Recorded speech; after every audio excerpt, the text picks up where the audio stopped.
This is the CreaseCast. Last CreaseCast for the month of February as the Canucks finish it out in convincing fashion, if you will. They lose 3-0 to the Edmonton Oilers on Thursday night. They get 3 days off before they start the next month within a game against the Winnipeg Jets on Monday. And we're here to dissect the fact that they have been shut out, that they've been shut out twice in their last 4 games wearing the reverse retro, and I think that in itself is the obvious answer to why they haven't been winning games. No, I'm just kidding. In all seriousness, this is another episode where I am here by myself. No Cody Sievertson today. He is off covering a much better team in the Utica Comets, so I believe just spanked Rochester 7-2 unless I'm very much mistaken. It was a pretty great night for them. Jack Rathbone making his Utica Comets debut, getting 3 assists. He's rolling. That's for one game. Just a great start for him, and kind of one of the few great things we can talk about in regards to this Canucks team right now, because everything is just in free fall. This is a team lost. It has no identity. They have no way of getting out of this slump. Or at least that's what it seems like right now. They lost all 4 games they played this in this reverse retro week, or whatever it was called, whatever they were branding it as. They get 1 point in overtime, of course, in a game that they very easily should have won. They blew the lead. They had a lead in that game and basically had to get back that overtime point because they had blown a lead to the Jets. And now this is a team that scored 3 goals on Mike Smith on Tuesday, and in the first period, lost, and then went on to lose that game 4-3, and tonight loses 3-0. So they were shut out by Mike Smith, not only for a full NHL game, for 5 periods. They were completely shut out by Mike Smith and the Oilers, which is just unacceptable if you know anything about Mike Smith. The guy is streaky, makes a lot of weird decisions in net, a lot of bad save selections, I would argue, and yet the Canucks could not get a goal by him. And they only have themselves to blame at the moment in time. I don't see how you could really go about this and say, oh, Mike Smith's red hot. I mean, clearly this was a game that the Canucks should have had at least a few goals in, and they walk out of here with nothing. It's just embarrassing, but they get to hit the reset button a little bit here, start a new month with with it back at zeros across the board, at least in terms of like the month, and arbitrary. You can make the argument, oh, time is a construct, blah, blah, blah. But it is a nice way to, the first is a nice time to say reset and say, okay, our record is back at 0. Let's try and make this the best month ever, because February sure wasn't. I believe they went and lost all but 2 games in the month of February, which made them the worst team in the Canadian division. Yep, only 2. They got 2 wins at all, and 1 overtime point in 13 games. Ouch. Even Ottawa won more games than the Canucks in the month of February, which says a hell of a lot. And yet the Canucks have yet to make any sort of changes. Obviously, Francesco Lachlan came out earlier in the month and took the heat off of Jim Benning and Travis Green. But right now, you've got to be considering it, right? I mean, this is a team that just went 4 straight and blew the 2 games that they had a chance at winning and were shut out in the other half of them. And you've got to be thinking right now, if your ownership, like, what are we going to do? We can't let the management group that got us into this mess head into the trade deadline and give them free rein to make changes, because no, absolutely not. There's no way they survive past the season, is there? There's already concern that Travis Green might not make it to the end of the season, because frankly, as good a coach as I think Travis Green is, and as bad a roster that has been put before him, he's definitely not getting as much as he could out of this team, right? And I think Harman Dial said something in relation to that, like something along those lines yesterday after this game, that there are certain things that are out of Travis Green's power when it comes to the way this team is built and what they're capable of. But the way they've lost a few of these games of late coaching does deserve some blame here. And it's gotten to the point where this team is now just in complete free fall. And it does not seem like there's any way out. You hope that they can maybe put something together in the next couple of days. I mean, but they don't play Ottawa again until until March 15th. So they got a long ways to go here before they've got any sort of a free spot on the bingo card. And even that's not necessarily a guarantee. I mean, Ottawa beat Toronto earlier this month in a very funny way, and then just smoked Calgary last night. I think it was 6-1, to the point where David Riddick was so mad he put his head through a door. He put his goalie mask straight through a door. It's a great clip. But nonetheless, this division is a total crapshoot. And in a way, the Canucks are not completely out of it, but while also being totally out of it.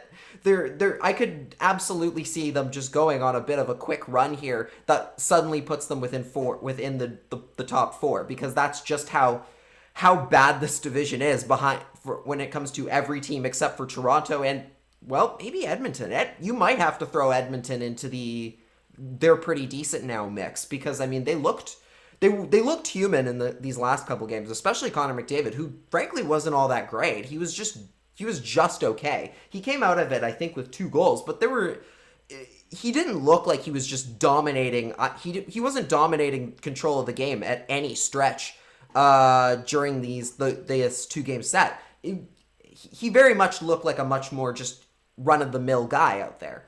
And maybe that's just because Connor McDavid is so good, we expect a lot more of him. And when we don't get that aspect, that level of greatness to him, we call him we say it's a mediocre. He's playing mediocre, but frankly, he still came out with it with points. So who really cares? The Canucks' best players did not come out of it with points, no matter how hard they tried. And in some cases, maybe they weren't trying hard enough. You look at a couple guys who just can't seem to find any sort of rhythm. Bo Horvat scarily he disappeared. I didn't notice him for most of yesterday's game, which is extremely concerning, especially considering the only line change that was made to him, a pretty important one, but still, he's supposed to be the main guy on that second line. Nils Hoglander gets moved up to the first line to start the game with Pettersson and Besser, with JT Miller dropping to the third, and Horvat disappeared for a lot of yesterday's game, which is not good. And not what you want from a guy who's supposed to be not only your leader, but supposed to be one of your biggest offensive threats. He just wasn't there for large parts of this game. And before we get into anything more about this game, before I get any more in depth here, we should hand out the Infinity Blocker. It's hard to give it to someone. It's hard to give it to a skater. I can't give it to a skater. We're going back to the goaltender. We're going back to Thatcher Demko, who is very quickly establishing himself as the number 1 goalie for this team right now. He's the only reason that game was as close as it was. That 3-0 game, in reality, was about a 1-0 game for most of the night. I think there was the late second goal came in at about, came with like about 8 minutes left in the game. And up to that point, and frankly, the entire game, Demko was great. He was fantastic. He stops 32 of 34 Oilers shots, and the only times they were able to score on him in this entire game was on the power play. So that should tell you all you need to know about how great Demko was in this game, that the only points they were able to put the puck in the net, the Oilers were able to put the puck in the net, was when they had an extra guy on the ice. That tells you just how good Demko has been, how he is very clearly making himself the number 1 guy in Vancouver. As much as I really do think that Holtby has something there, that there is something there for Holtby, at least not in terms of being the number 1 guy ever. That was never the case, in my opinion. He was never going to be the starter, the number 1 guy. He could at least be the 1B.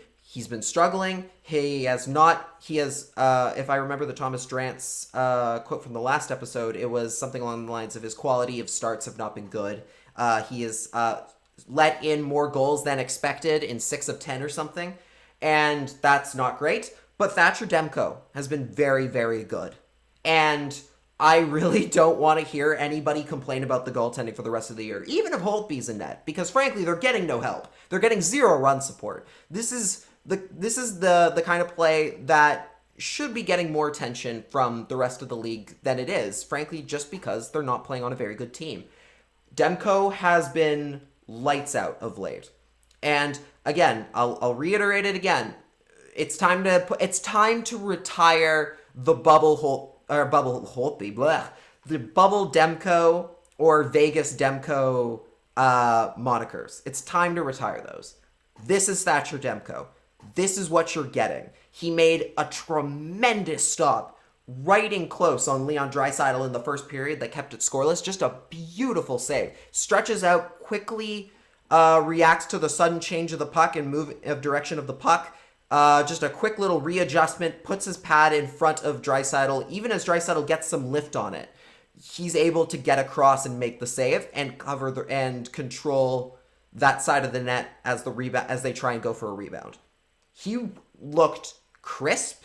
His movement was incredibly seamless. He was dialed in the entire night. And for no matter what he was able to accomplish, the Canucks were not able to give him the scoring that he needed to win, to come out of that game with a win. It very much is your pitcher in baseball could be on the greatest tear of his life, but if you don't score any runs, if you're not hitting any home runs or if getting on base, it doesn't matter. He can only do so much. Thatcher Demko cannot put the puck in the net for the Vancouver Canucks. So when they don't score, it doesn't matter how great your goaltending is. If it means that all it took was one mistake, one error, and that was Alex Chiasson being left far too open in front of Demko. Thatcher is not able to get his pad in front of he hooks it around. Chiasson kind of hooks the puck around Demko's outstretched pad on that power play in the second period. It's 1-0, and that was it. That was game over. It shouldn't have been. It shouldn't be for the team that we have here. That's whether or not, putting aside the fact that there's very little scoring support from the bottom, from the depth guys, the fact that they have a high scoring, high flying core of guys that could not get going, that just for the life of them could not get any sort of momentum. There were points where they were controlling the play. For the record, if you want to look at one of the good things they did do in this game, as far as the controlling of the play and Corsi was concerned, the Canucks actually held the Oilers in check most of the night.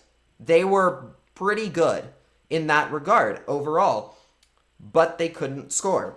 And it wasn't like Mike Smith was playing necessarily all that fantastic. He had a couple good saves. I'm not trying to take away credit from the fact that he got the shutout. There were just moments in time, for sure, where the Canucks could have capitalized. One of the biggest ones being Mike Smith stretched out, doing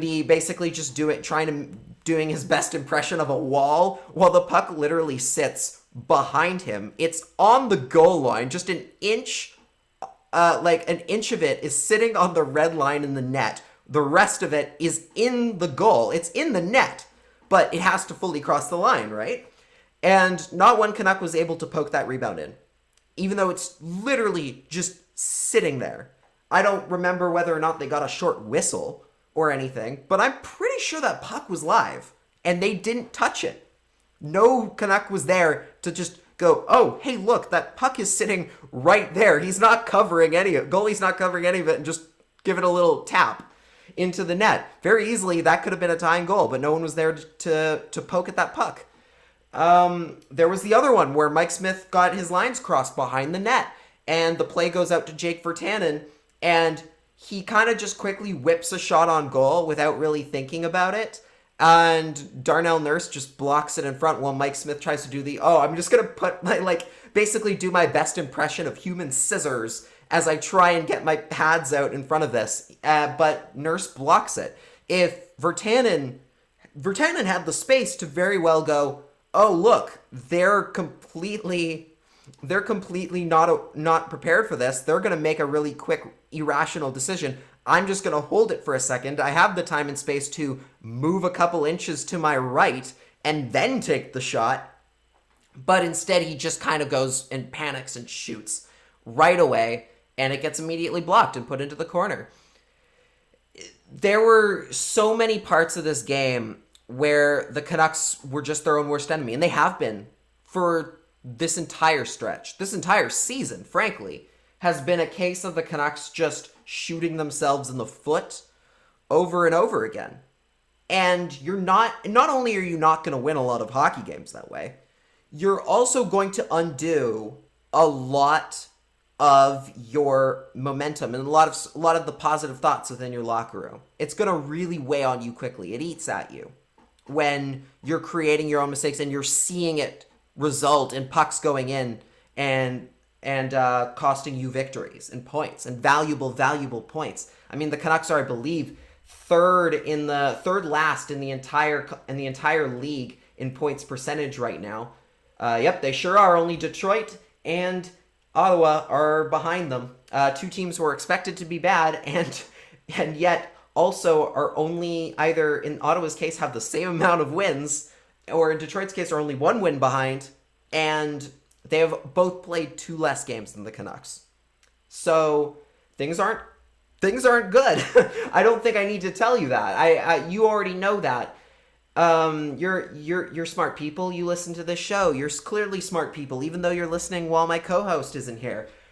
But as far as this Canucks team is concerned, there's clearly something in the locker room now that's festering, and it's a problem. I'm not saying, oh, somebody's cancer. No, we're not going to go there. I have no clue what's going on in terms of individual players, but as a whole, as a group, there's no doubt in my mind that this is eating at them. And it's eating at them as a collective to the point where, like we said in the last episode, where when the going gets tough, they cannot bring out that part of themselves, that positivity, to find a way to win and to find a way to grind out a good victory like they used to be able to do. Last season, they were great at that.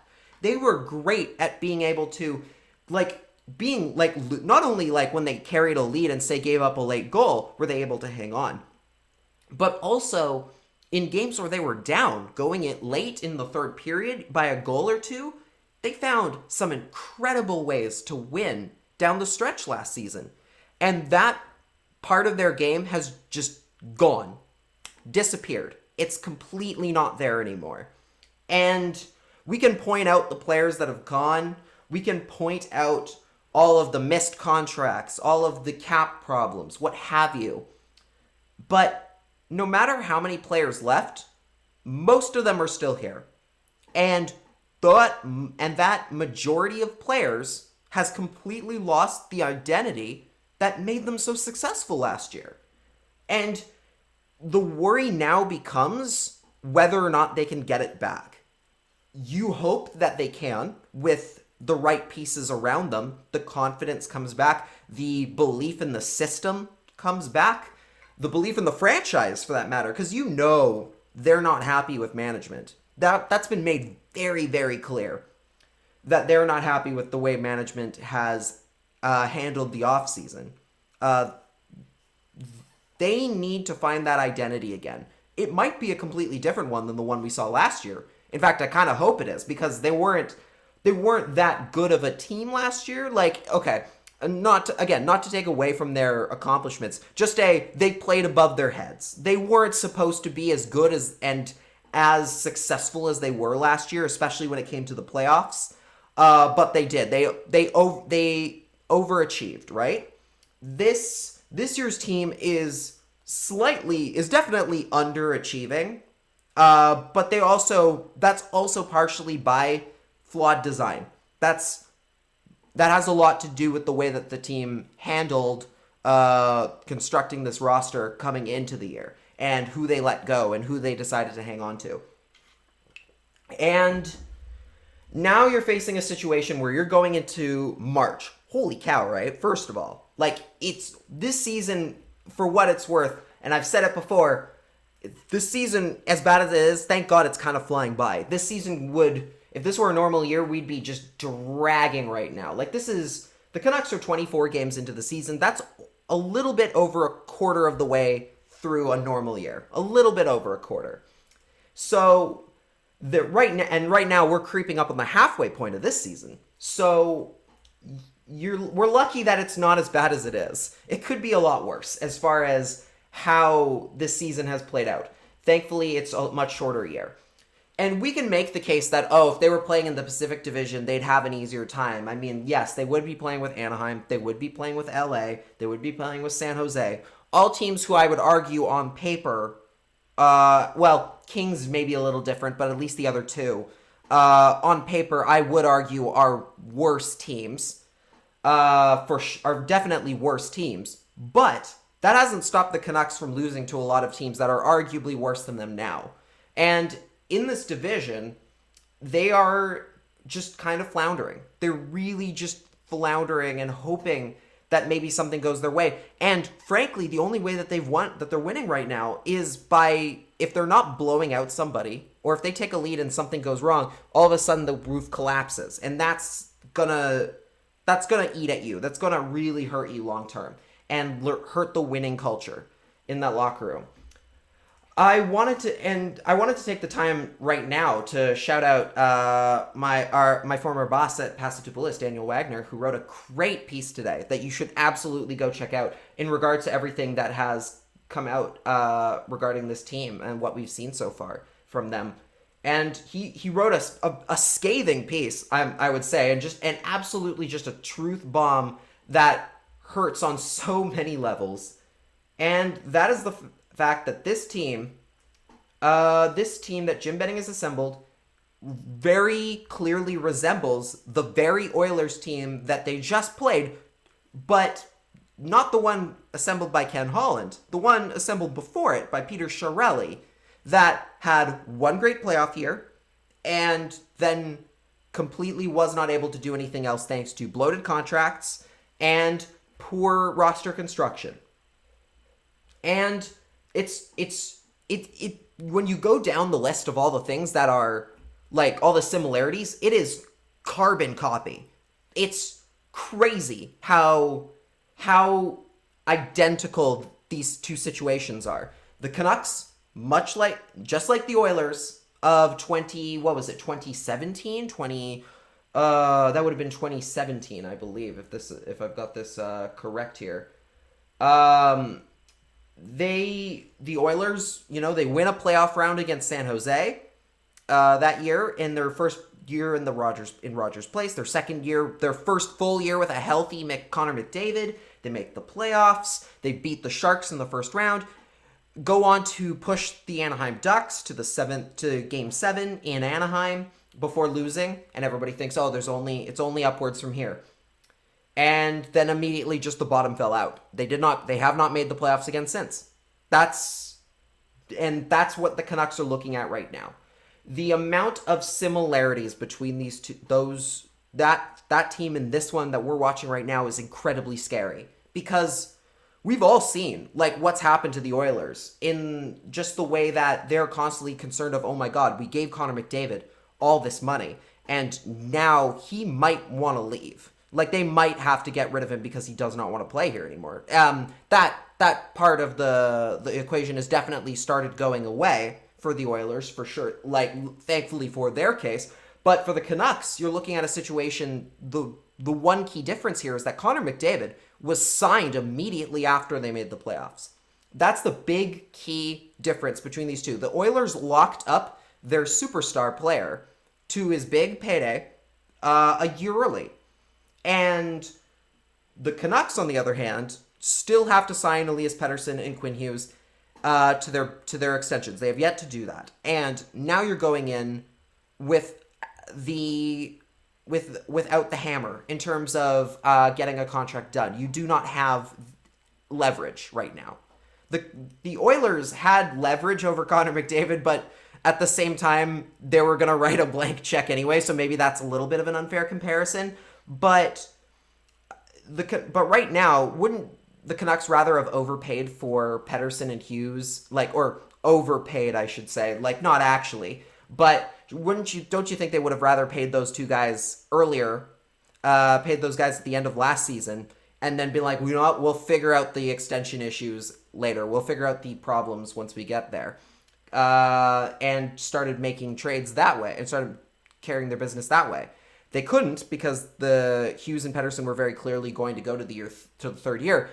But now the Canucks have their decisions from the summer are coming back to bite them with those two, because now they're going to want a lot more, because, well, either they're going to want a lot more in those contracts because, hey, we are carrying this damn team. You better give us a ridiculous payday. Or far worse, they might want something short term or something that walks them to free agency, which would be just atrocious, which would be just a nightmare for the Canucks. So if you're Vancouver, you really have to decide what you want to do in the next couple months. Specifically this month. I mean, you have March. You have all of March coming up. And it's time to start looking at making changes, especially in dealing with the players that you can. A lot of people seem to think that that's imminent. I mean, I believe it was Darren Dreger said something yesterday about or this morning might even have been, that there is something that the Canucks are keeping an eye on. The Canucks have been calling around trying to make something happen, which again concerns me a lot because I don't want Jim Benning running the team, considering I don't want Jim Benning making any decisions that could dictate the future, considering he is almost certainly not going to be here to make those decisions, nor should he be at this point. He very clearly shouldn't be.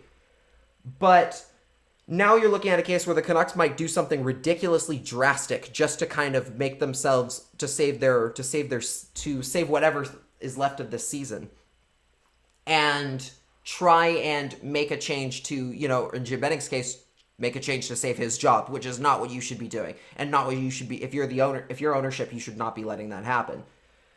And you do have to wonder, where does the future carry for this group? Where can they go? What can you do right now? I mean, there's not much that you can change right now. I guess if you want to look at the bright side for this team, if there is I really do want to try to Cody keeps making the joke that everything bad has happened since we started podcasting together. And I, for the record, want to make it very clear that I refuse to take any sort of responsibility for how bad the Canucks have done this year or how bad anyone else has done and just the nightmare around us. This is out of my element. This is not my fault. This is not Cody's fault. I refuse to take responsibility for this crap. But I do always want to try to find the positives where you can. And right now, I'm going to be very, very honest with you. And I said this on Twitter last night. This sucks. This has sucked. Last night, watching that game, that 3-0 game, that really was about a 1-0, 2-0 game, what have you, where the Canucks just kind of rolled over and just kind of let the Oilers take their win and leave. It sucked. This sucks. It sucks having to talk about this team, especially after they teased us with such a great year last season. I had a feeling they were going to take a step back this year, especially after the off-season stuff that happened. Regardless of adding, Nate Schmidt and Braden Holtby, both the guys who I think of, Holtby is actually both of them have been a little bit underwhelming, which is not great, but they still were good adds. They were still good additions. It just feels awful. This has been so hard. This has been arguably the hardest season for me personally to talk about and cover. And that is because you saw the expectations. We all did. And I think this is a lot of us. I'm not alone when I say this. I'm sure a lot of you feel the exact same way that I do, where this season almost feels worse, not just because of the results. And oh boy, some of the results and some of the statistics we could go over right now actually and prove how this has actually been a lot worse than you might think. But the fact that, in the Willie Desjardins years and the first part of the Travis Green era when Elias Pettersson was just getting his feet underneath him and that whole group was just getting their feet underneath him, that early little stretch there where they missed the playoffs every year from 2016 to 2019. So five years, 16, 17, 18, 19, 4 years. 4 years, the hockey was awful. The team, lots of the players were, well, forgettable for most people, but I will never forget watching the Sedins play with Jason Megna and Michael Chaput for as much as I want to. As much as I would love to forget that stuff, I will never do it. We've sat through those years, and they were bad, but you knew they were going to be bad. Like, you knew going in. You were prepared for it mentally, physically. You were prepared to get hurt, And this year has been worse because of the fact that there were still expectations. Like, no matter what kind of a step back I think we are all prepared for the Canucks to take, a lot of us, even the people who said they were going to take a step back, still had them making the playoffs, including me and Cody. We both said the Canucks were going to make the playoffs at the start of the season. Like I said they were going to take a step back, but I still said they were going to finish fourth and they were going to make the playoffs. Like, that part felt like a guarantee to me. Like, it felt almost like, well, what's going to happen here is they're going to be not as good as some of these other teams, but they're absolutely going to do what they did last season. Come out of nowhere to shock a couple teams and win a few games they shouldn't, and make the playoffs that way. Bump somebody who maybe deserves it more, and they were going to get in fourth. Now that seems like a pipe dream. Like, that seems impossible. I mean, it's very clearly becoming impossible. I believe Dom Luszczyszyn's playoff predictor right now has the Canucks' chance of making the playoffs. It's in the single digits now, which is just scary and awful considering there's still a lot of hockey left to go, but it already feels like they're cooked as far as this year. Oh my god, it's 2.4%. 2.4% are the odds the Canucks have at making the playoffs. There is very little chance here. So now, as far as this season has just been awful to watch. The last night was, I believe, the worst one to watch. The worst one to watch, even though the Canucks were not particularly bad. It was just the way that they kind of just, the fight wasn't there. Even in the points where it looked, there was just everything that could go wrong did. Everything that felt like the Canucks maybe could have a shot, they squandered. And this year has sucked. Like, this year has absolutely sucked to talk about and try to find the good things, the good parts to really get excited about. And that's been awful. But let's try and do it right now. Let's try as a group here. Let's try to find something good and something exciting besides Thatcher Demko, who again has been very good. And I want to stress, I can't stress enough that he has been much better and deserves more praise than he's getting right now as far as this fan base, and I think as far as even like outside of Vancouver is concerned. Oh yeah, one of the other things just before we get into the good stuff, they have this is the worst 24 game start the Canucks have had since 1997-98, aka the very first year of Mark Messier in Vancouver, just to prove to you just how bad this has been. Even the Willie Desjardins years, the Canucks had a better start to the year than this, and that is atrocious. That is just an atrocious stat to hear. That really hurt when I saw that yesterday. But nonetheless, let's talk about a few good things. Let's talk about a few good things before we go into anything non-Canucks here. Number one being Jace Hawryluk made his debut. There's not much to say other than he did. Like, I don't know what to say about him other than the fact that he had 3 minutes of ice time and he had one giveaway.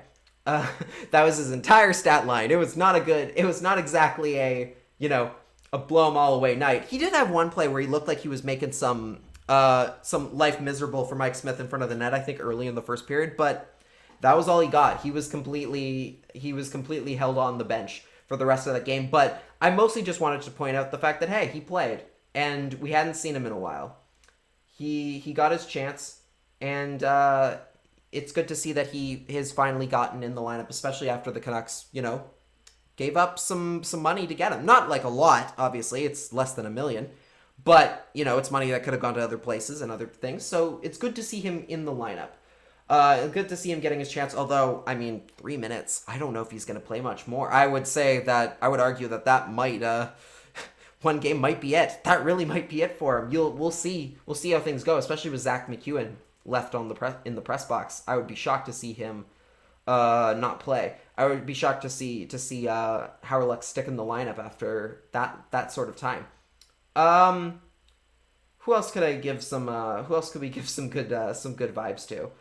Oh boy. There's not much. I guess the one thing. Let's talk about Jack Rathbone for a second here. That might be the one good thing we can talk about right now. Rathbone. So Rathbone, like I said at the top of the show, Rathbone played his first pro game today. He played again. He played for the Comets today against Rochester. They won 7-2. He had 3 assists in his very first pro game. Huge. That's great. This is literally the one thing that might be able to, I don't want to say save the Canucks season, but at least give you some hope. Like, it's a glimmer of hope. Rathbone very well could be playing in the NHL, and I made this argument at the beginning of the year that I think Rathbone will finish with time in the National Hockey League. He will. I would be shocked not to see him get a chance and get some ice time. I'm surprised he didn't get it before. But he had to wait the 2-week or the quarantine time and everything, and now that he's finally getting in, he's proving that he should be getting ice time, and that it's good to see him getting that ice time now in the AHL, and he's making it count. I do think that there is a lot of reason to believe that he will be in the lineup by the end of the season. He might be playing on his offside because, again, they are much weaker on that right side than they are on the left. But which is what his natural position is. He's a natural left defenseman. But I do think you're going to see him in this lineup. And if you do, he might be good enough to stay there, to stick there right away. Like, this very much might be a Troy Stecher thing. Like, if you guys remember, Stecher played, I think a lot of people believe that he could have just started at the NHL level, but the Canucks were like, you know what, we're not going to rush him at the time. They were just like, we're not going to rush him. Let's just send him down to Utica for a bit and then wait and see what happens with injuries, and then he'll call him up. Stecher played a handful of games in Utica. Not many. I don't think he was necessarily spectacular at any point. He was just kind of okay. Injury happens, they call him up, and he never left. That was Stecher. He was in the top 6 for the rest of his career. Like, he never left for Vancouver in that regards. He was always there after that. And, maybe aside from like a few scratches here and there.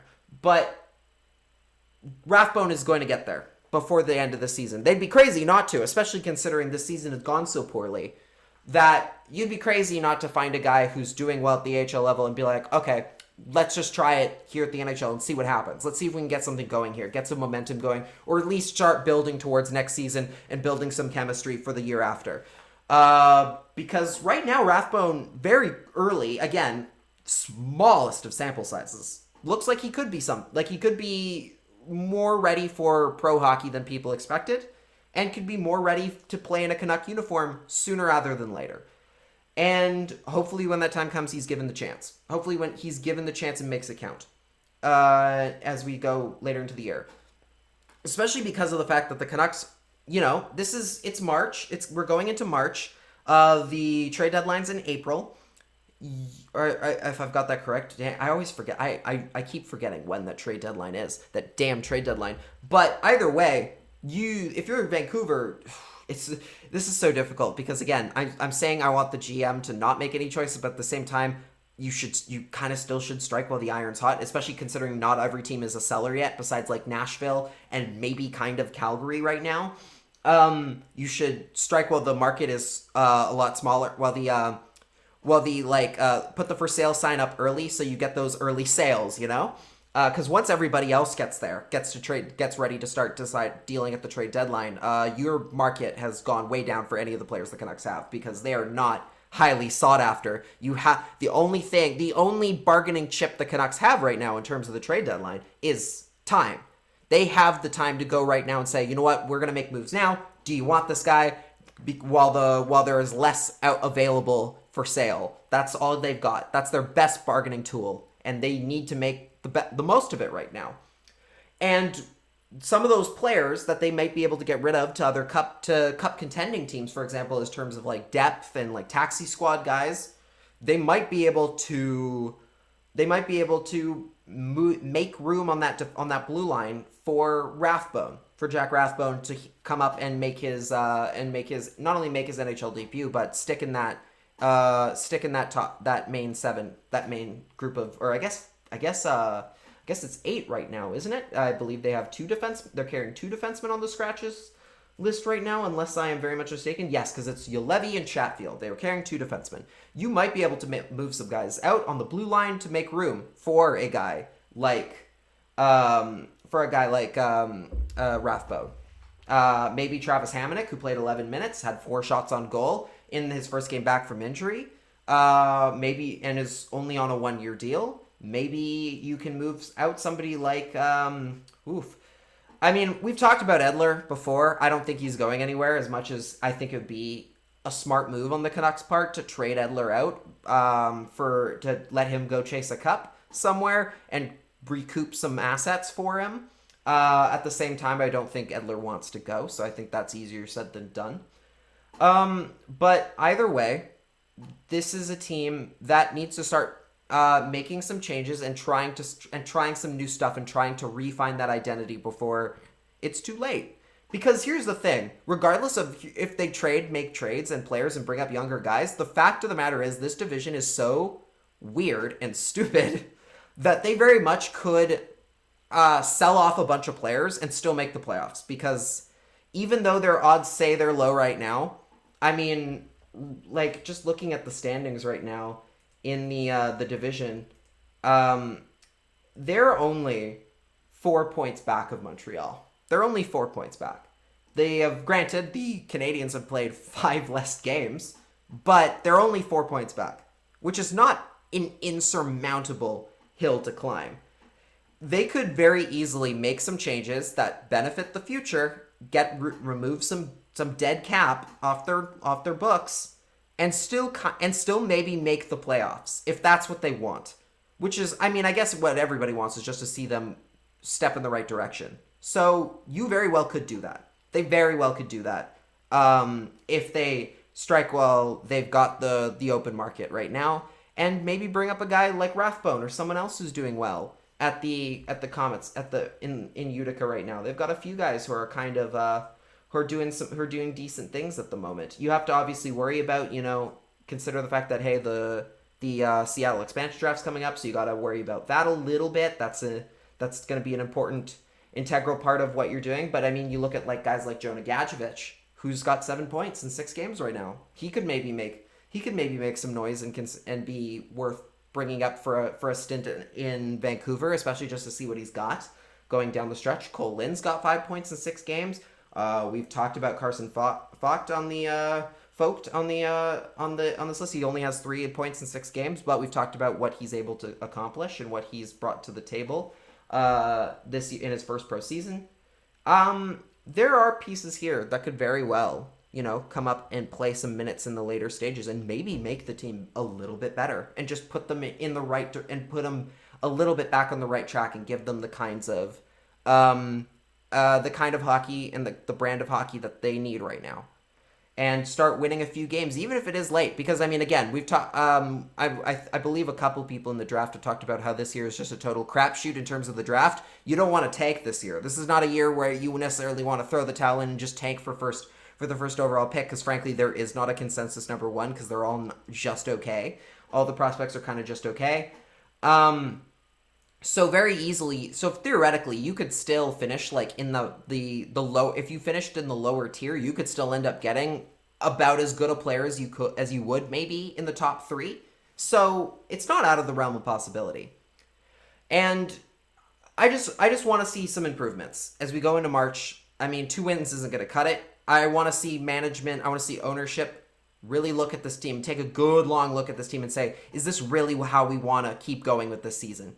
It doesn't matter that this season is short, and kind of doesn't matter because it's Corona, because it's the COVID era, and you couldn't care less until fans are back in the building. They should care. There should be some damn pride. There should be some damn pride in that uniform, in that team. And if your ownership You should absolutely be looking at why the hell isn't this team better? Why does this team look like a mess every time they step out on the ice? And why is it not the fault? And why is it the fault of management that this team has taken such a drastic step back? And before we go, I just wanted to quickly mention that, again, the Canucks are not the only mess in this division right now. You look at the Montreal Canadiens. I mean, you look at the Calgary Flames. They got blown out the other night. That was nuts. They're not looking so good. And Jacob Markstrom just got put on IR, so he's out for a while. The Flames might be about to be in the same boat as the Canucks, where they were ready to just start moving everything. They have not fired Jeff Ward yet, which I think a lot of people are shocked about because he has not been good. He's not done a great job with that team. That team should be a hell of a lot better, and there is no reason why there's no excuse really for why this team has been as bad as it is. And yet the Canadiens are the first team to beat them to the punch and fire a coach. They fired Claude Julien. Again, while they're sitting in a playoff spot, they fire Claude Julien and replace him with Dominique Ducharme, if I've got that name, Dominique Ducharme, if I've got that correctly. He's been the assistant coach for the last few years. He coached in the junior leagues for a while. Again, the Canadiens are only fourth in the division. They have they have 5 games in hand on the Canucks and 4 points ahead and they're 4 points ahead. So they're doing okay, but they've clearly not been as dominant as they were against Vancouver. That's a lot of the whole reason why this change is made. If you take out the games where they played the Canucks, and that's it, just the Canucks games, not the Senators, no one else, just the Canucks, they are, I believe, below 500 right now. Like, they're below 500. Most of their wins this season have come against Vancouver. And that's not going to cut it. Even if it is enough to make the postseason, the fact that they have only been dominant against one team when they should be a little bit better, they should definitely be better than that, is unacceptable. But at the same time, I was kind of confused in the sense of, like, I didn't think it had gotten that bad in Montreal yet. Like, I've heard that definitely Carey Price has struggled big time, and a lot of the goals going in right now have not been he's been having trouble with, and he's been letting in a few softies here and there that are costing them points. And yet, I still think you have to put you definitely still have to put blame on Claude Julien, but I'm just shocked that it came. Like, I didn't think we were going to get there. I really didn't think that out of all the coaches we were going to see fired this early into the season, Claude Julien was not on my list. I really just thought that this was it's going to take some time. They'll get themselves back into normal sooner rather than later. Habs did not think so. Marc Bergevin fires him, says, something along the lines of, like, he didn't feel that he could see that there was something amiss and they wanted to make a change before things got worse.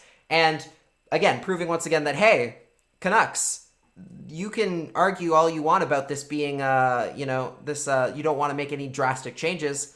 That didn't stop Montreal, and that's probably not going to stop Calgary from firing Jeff Ward either. And there are teams that are in much better shape than you are. So what are you waiting for? Not to pull it back to the Canucks again, but that's where we are. That's where we're at right now. But again, if you want to look at some good news from a Canucks standpoint, Alex Burrows is now the assistant coach of the Canadiens, which is awesome. He gets called up. He was part of the coaching staff on the Laval Rocket, their AHL team. The Habs AHL team. Now he's an assistant coach at the NHL level, and that is awesome for Alex. And we love a Dragon Slayer around here. I just want to, good for Alex. I'm happy to see that he is getting the chance, and who knows, maybe that coaching career will continue down the road somewhere closer to home, like Vancouver, perhaps. But for now, I do think that's enough. I think I've said my piece. I think we have talked all we can about that tough game for the Canucks against the Oilers, and this whole tough month for Vancouver and for Canucks fans. And I think we all hope that things get better sooner rather than later. And as far as the show is concerned, Cody will be back on Tuesday. I will be back on Tuesday to go over that first game of the month against Winnipeg, and see if the Canucks can maybe get back on the right track. And with that, thank you so much for listening. Make sure to, if you enjoyed the show, make sure to subscribe on your local podcast platform, as well as on our YouTube channel where you can get the video versions of this episode. Make sure to leave a rating and a review on Apple Podcasts if you can. And if you like what you heard as well in this episode and in the episodes we've done in the past, make sure to check out our Patreon where you get exclusive content for only $1 for stuff on my website, and you can get bonus podcasts, bonus episodes of the CreaseCast in our bonus pod squad at the $5 tier. And you can find me on my social media at Lock in the Crease on Twitter, Instagram, and Facebook, as well as on lockinthecrease.com, where I do the North Division Power Rankings every single Sunday, as well as a few features here and there. And I'm sure I will be writing one this weekend because this team really just makes me want to type out my frustration, as well as yell about it here on this show. No cold brew induced rants today, but more just a little bit of apathy, I guess. But hopefully we get back to something a little bit more on the brighter side as we go into the next episode. You can find Cody's stuff on thecometsharvest.com, where he just wrote his big recap on the Comets' win against Rochester today. And you can find him on Twitter at Cody Sievertson. And with that, thank you for listening to the CreaseCast. I am Lachlan Irvin, and we will see you next time. Bye, everybody.